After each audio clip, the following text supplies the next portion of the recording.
E aí, gente, tudo bem? Vamos falar mais um pouquinho sobre natação e atividade física. Hoje eu vou fazer um vídeo aqui respondendo uma seguidora aqui do nosso canal que me fez uma pergunta. E ela fez a seguinte pergunta: os termos técnicos em natação são importantes para o aprendizado? Ela fez essa pergunta apenas dessa forma. Eu não sei se ela é uma profissional da área ou não. Perguntou sobre os termos técnicos. Bem, gente, eu sempre tive para mim que toda profissão especializada, seja ela de nível superior ou até de nível técnico, viu, gente? Ela acaba tendo uma terminologia assim especializada, uma terminologia própria, né? Alguns chamam de linguagem de nicho, né?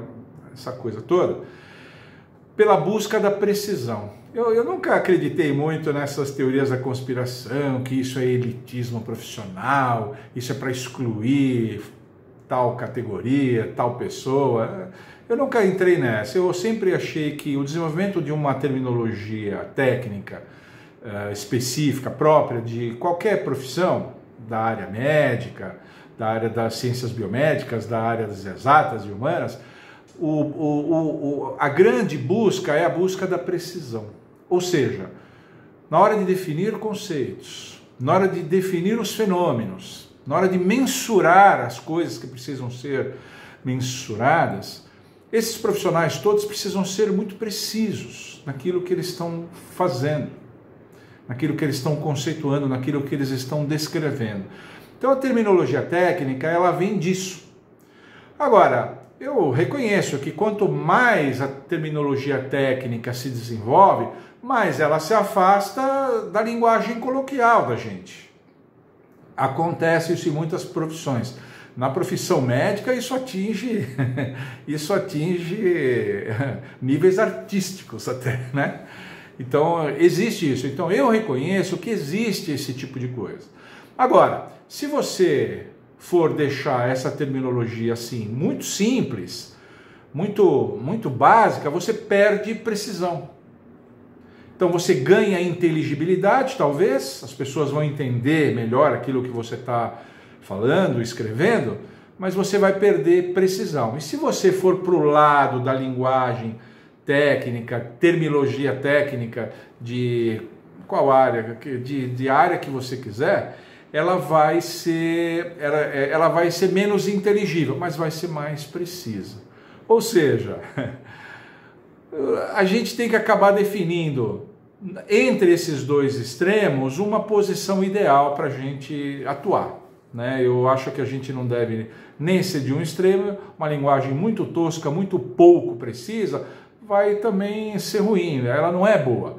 Uma linguagem excessivamente técnica, excessivamente rebuscada, muito longe daquilo que a gente imagina, ininteligível, também não é bom. Então a gente tem que, talvez, procurar um meio termo nisso. Agora, na hora de procurar meio termo, a gente tem que avaliar também o contexto em que a gente está usando isso. É claro que o indivíduo que estuda, faz uma faculdade ou faz um curso de nível técnico, ele deve ser sempre versado na terminologia técnica da sua profissão. Então, para você que é meu colega profissional de educação física, você tem que ser versado nisso, porque a gente vai ver que tem dois contextos diferentes. O primeiro contexto é o contexto acadêmico, quando você está ou produzindo um trabalho científico ou consumindo um trabalho científico, lendo. Quando você vai a um congresso, a um simpósio, alguma coisa assim. Então, esse contexto acadêmico, esse ambiente acadêmico, eles só vão usar essa terminologia. Se você não dominar essa terminologia, você vai ser excluído. Você vai ficar por fora daquilo que está sendo discutido, resolvido, concluído, enfim. Então, é importante que você domine isso. E esse é um contexto. Agora, o outro contexto é quando a gente trata com o objeto da nossa profissão. Os médicos trabalham com seus clientes, com seus pacientes, os fisioterapeutas. Nós trabalhamos com os nossos alunos, com os nossos atletas. Quando você atua com essas pessoas, é claro que você tem que adequar a sua terminologia àquilo que as pessoas vão entender. né? Se for uma criança muito novinha, eu já dei aula para senhorinhas que a gente percebia pela maneira de falar, que eram pessoas muito simples, eram donas de casa, tinham pouquíssimo estudo, faziam um esforço para pagar aula de natação, estavam lá, e eu tinha que usar uma linguagem muito diferente de, às vezes, eu tinha alunos que eram médicos, eram advogados, eram pessoas de curso superior, então eu podia usar uma outra linguagem. Então a gente tem que adequar a linguagem para não perder a precisão, isso é importante, né? E sermos entendidos. E aí você vai ter que adequar isso caso a caso. Eu, na maior parte das vezes, preciso dizer que eu tendo a usar sempre uma linguagem mais correta. Eu caio sempre para o lado de uma linguagem mais técnica. E tem duas razões para isso. Duas razões. A primeira razão é que na educação física, na minha área, educação física, né, os profissionais de natação são professores de educação física, são profissionais de educação física, eu acho que a nossa linguagem técnica, ela não é sofisticada, ela não é complexa. Ela tem baixa complexidade. Se a gente for comparar com a linguagem médica ou dos fisioterapeutas, de nossos colegas profissionais da área da saúde, outros colegas, é uma linguagem muito complexa, mesmo da área de humanas, psicólogos, a gente lê livros sobre psicologia, eles têm uma terminologia toda própria deles e tal. A nossa linguagem, ela tem baixa complexidade. Eu não vejo grandes complexidades nisso. E a outra coisa é que a gente tem forte utilização de mímicas.